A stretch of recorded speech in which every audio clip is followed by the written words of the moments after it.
Rob Reiner never claimed to believe in God, but he spent his life asking the kinds of questions faith is meant to answer.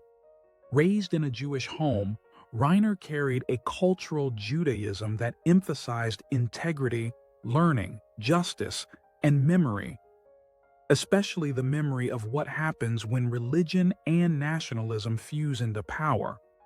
In The Princess Bride, faith isn't about doctrine, it's about devotion. To the pain, true love, sacrifice, and choosing good, even when it costs you everything. A fairy tale, yes, but also a moral one. Again and again, Reiner's films return to the same human truths. In Stand By Me, belief looks like loyalty.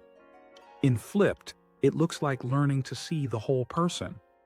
In The Bucket List, it looks like facing death, where faith and skepticism sit at the same table, not to conquer one another, but to share humanity.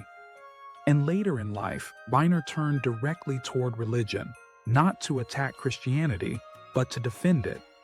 In God and Country, he challenged Christian nationalism, not as an enemy of faith, but as someone deeply aware of how easily faith can be weaponized. He drew a clear line between the teachings of Jesus, love, peace, neighbor, and the politics that distort them. Rob Reiner believed that democracy needs conscience, that faith without love becomes dangerous, and that stories can still teach us how to be human.